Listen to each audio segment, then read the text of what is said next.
Très assurément. Ça m'inquiète pas trop tout à l'heure. Ça m'inquiète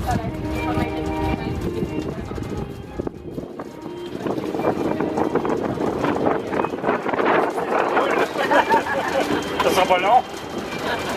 En opération pendant 105 ans, la station de quarantaine de la Grosse-Île compte 3 secteurs.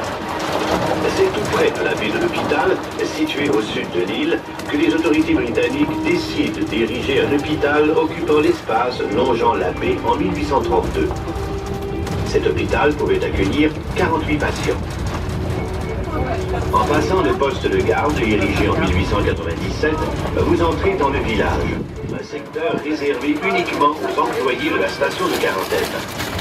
Une clôture sépare les différents secteurs, diminuant ainsi les risques de propagation des maladies contagieuses dont souffraient certains immigrants. Le gardien, logeant dans le poste de garde, avait pour voisin l'assistant médecin, dont la résidence est située près de la baie de l'hôpital. Il lui fallait l'aviser de l'arrivée de tout navire, puisque celui-ci devait procéder à l'inspection des passagers, autant de première que de troisième classe.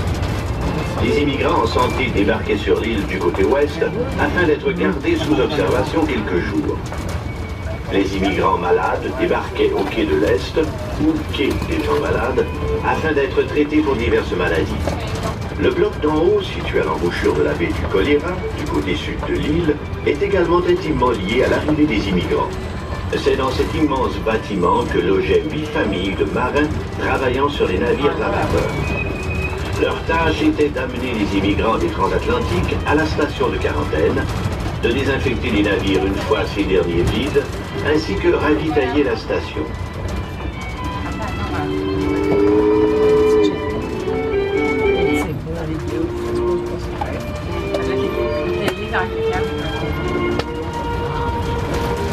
Surplombant le fleuve, la maison de l'officier des travaux publics fut érigée en 1904-1905.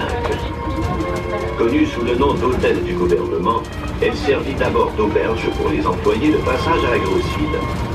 Puis, vers 1912, elle devint la résidence officielle de l'ingénieur en charge de la supervision des divers chantiers de construction, notamment d'hôtels de première classe, des 2 résidences de médecins, le laboratoire, la résidence des infirmières, les fondations de l'hôpital des maladies infectieuses et le château d'eau, tous construits en 1912.